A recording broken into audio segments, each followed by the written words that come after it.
Comscore नुसार आता isakal.com आहे देशातील नंबर 1 ची मराठी न्यूज वेबसाईट। प्रत्येक अपडेटसाठी isakal.com ला नक्की भेट द्या। मला ना खरंच कळत नाहीये की आपण हे काय करतोय आणि सगळं बंद करण्यासाठी आपण काय करायला हवं मला नाही कळत आहे। बीडची जी स्थिती झालीये तिथे काहीतरी वेगळ्या प्रकारचा रूल आणावा, कारण आता हे सगळ्या हाताबाहेर गेलेलं आहे। सगळे अधिकारी तिकडचे बदलून टाका। आणि आज दोन्ही दिवस एकानंतर एक पुन्हा तशाच बातम्या येत आहेत आणि इतक्या धक्कादायक आहेत की काय बोलावं आता शब्दच सुचत नाहीयेत।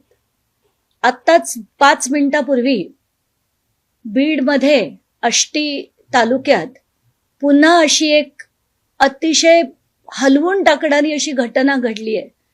म्हणजे संतोष देशमुखचं पुन्हा रिपीट आता इथे झालेलं दिसतंय आपल्याला। कॉमस्कोर नुसार आता isakal.com आहे देशातील नंबर 1 ची मराठी न्यूज वेबसाईट। प्रत्येक अपडेटसाठी isakal.com ला नक्की भेट द्या।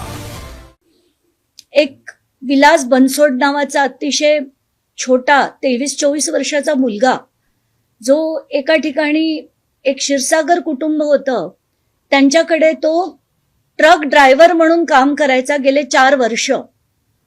आणि ह्या मुलाला 2 दिवस झाले तो गायब होता आणि त्याला मारून त्याचा मृतदेह तिकडे एका रुग्णालयात टाकून ती माणसं गायब झाली आणि घरच्यांना कळवण्यात आलं की त्याला तिथून घेऊन जा म्हणून।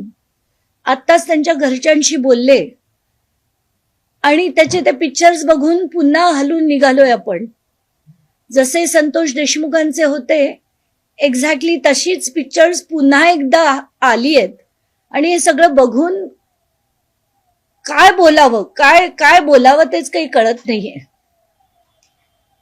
आता हे प्रकरण हे आज काल त्या शिक्षकाचं प्रकरण की बँकेच्या बाहेर त्यांनी स्वतःला गळफास लावून घेतला आणि त्याचं मी पूर्ण बघत होते की 18 वर्ष त्याला पगार नव्हता आणि पगार मागितला म्हणून तू फाशी घे म्हणजे तू पण मोकळा होशील आणि तुझ्या जागी दुसरा ठेवायला आम्ही पण मोकळे होऊ म्हणणारी जी माणसं आहेत, ते ही सगळी माणसं कशी म्हणायची आपण?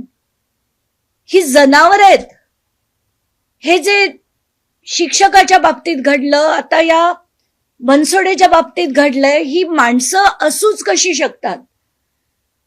3 महिन्यापूर्वी अख्खा महाराष्ट्र हलून निघाला असं संतोष देशमुख प्रकरण झाल्यानंतर सुद्धा पुन्हा एका असंच युवकाला मारलं जातंय इतक्या विचित्र क्रूर पद्धतीने। तर मला खरंच काही कळत नाहीये काय चाललंय, कुठच्या दिशेने आपण नेतोय आणि सगळेजण काय करतायत, सरकार काय करतंय, त्याच्यावर काही पावलं का नाही उचलत आहे? मला तर दोन्ही म्हणजे पहिलं तर मी आज शिक्षकाबद्दल बोलणार होते। त्याची ती 3 वर्षाची छोटीशी मुलगी आहे, तिचं आयुष्य पुढे काय होणार, कसं चालणार? वडील जे त्याच्या प्रेताला कवटाळून रडत होते त्यांचं काय होणार?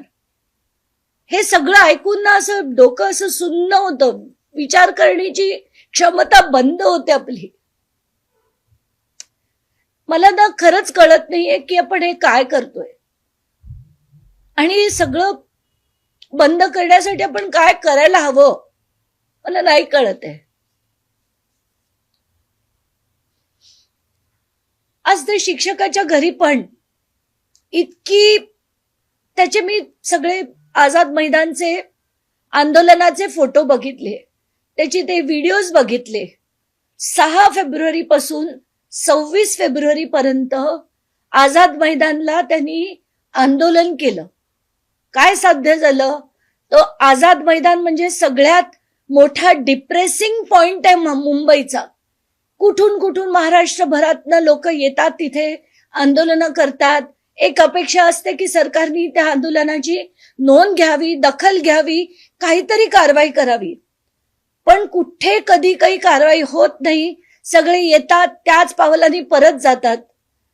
कुठल्याच गोष्टीत कधीच काही कारवाई होत नाही.